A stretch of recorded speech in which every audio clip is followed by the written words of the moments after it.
Today we talk about a magical feel-good flick called Winter's Tale. And another feel-good shoot-'em-up remake called RoboCop. Right now on Critical Mass.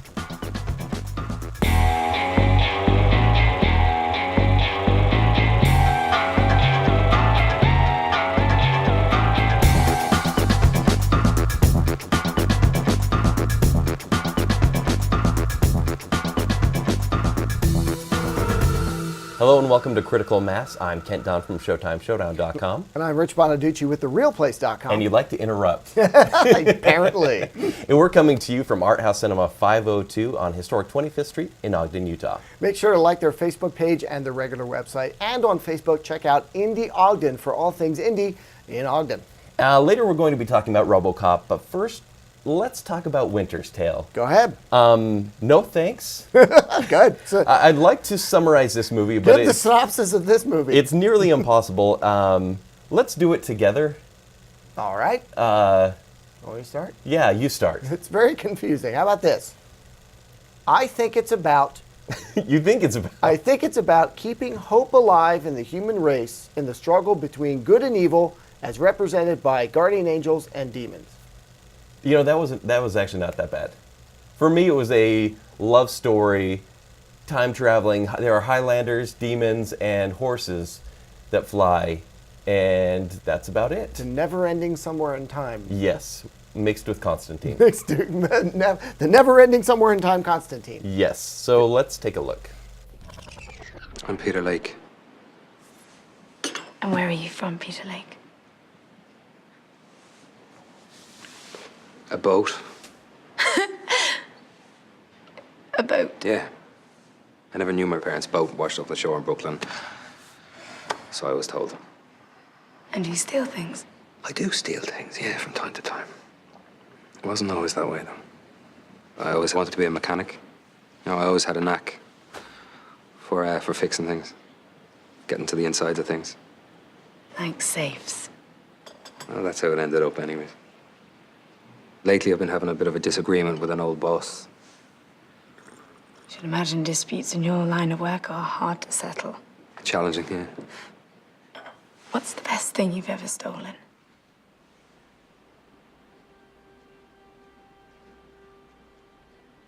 I'm beginning to think I haven't stolen it yet.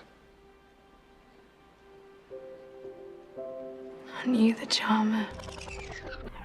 Now that was when Peter Lake, Colin Farrell, first meets Beverly, played by... Jessica Brown Finley. From Downton Abbey. Well, see, that's why I don't know. And I do, for some reason. Because it's elegant. Yeah. But that's when he meets her for the first time, and of course they have this lovely conversation. Yeah, immediately. I mean, they become star-crossed lovers. Yeah. And he's destined to save her from dying because she has consumption. Right. And so the movie kind of becomes at that point about miracles, and then Russell Crowe, the demon, trying to stop Colin Farrell. The Irish demon. Yes, the Irish demon. They're all Irish in this movie. It takes place in New York, 1915. Jumps 100 years to the present for no apparent reason. And okay, here's the thing. It's based off a book, and I'm sure you probably felt the same way, but it's one of these movies where you look around at the audience saying, how many of these people have read the book? And why do I hate them so much? Because they understand everything that's happening. Well, I did read an article online about the book, about the length of the book. It's very big, dense. It was called The Unfilmable Book. And that said a lot. And apparently the guy that made it said, yeah, let's lose 300 pages. And just took out a main character and all kinds of stuff. And I think it shows in the movie. I have not read the book, and still I was going, something's got to be missing here. And there's a certain magic to not over-explaining. Sure. I've seen a lot of movies recently where it's all exposition, and I go, man, I'm bored, I don't care. There's no emotion. This movie just tries to go all emotion without explaining one iota. I did like that to a certain extent because I didn't know, for instance, that Russell Crowe was a demon until he sort of freaked out for a moment, and I went, hey, whoa, this is going somewhere I didn't think it was going. Yeah, and then he goes down to the sewers of New York, and I don't think this is a secret at this point. No. And he meets Lucifer, played by... Will Smith. Will Smith. Wearing Agent J. Wearing a Jimi Hendrix t-shirt underneath a gray blazer, looking very modern. It's 1915, by the way. This movie just goes out there and says, go along for the ride. Yes. On the magical flying horse that they call a dog. Yes. That you're reminds saying- me a whole lot Of Never-Ending Story. of Never-Ending Story. And you're going, I don't understand a piece of this. But then by the end, I was like, it's kind of sweet. It is sweet. Yeah. Yeah. And a lot of good dialogue between actors. Yes. There was a lot more humor in it than I thought there would be. Yeah. People around me were laughing, pretty much right where I think the filmmakers wanted them to laugh. Some good lines. In fact, here's one more clip between Colin Farrell and William Hurt. William Hurt is the father of Beverly's character, and of course he's wondering what Colin Farrell's intentions are towards his daughter. And this is a great example of good dialogue and actors getting along together on screen and of finding some humor in a conversation that could have been really dry. Yes. Check it out. What are your motivations, intentions, and desires? Tell the absolute truth. Don't elaborate. Stop if a neighbor, child, or servant comes in, and be brief. Be brief.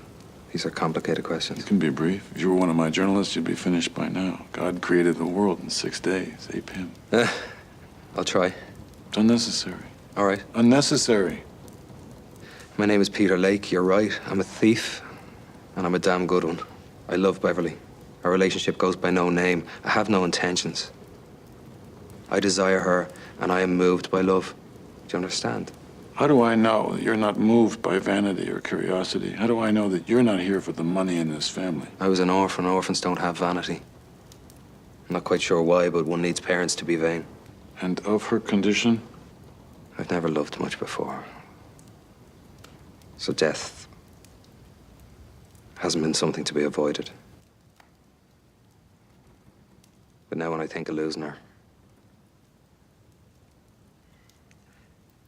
is it possible to love someone so completely they simply can't die?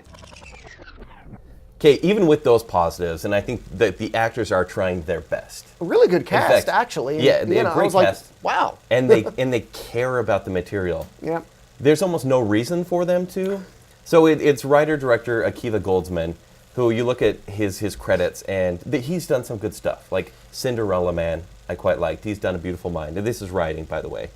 But he's also written Batman and Robin and Lost in Space from the 90s. Just a lot of not great movies. And he took this one and said, yeah, I'm going to direct this unfilmable movie. I don't have much experience, but let's see. I'm going to do a little bit of both. Yeah.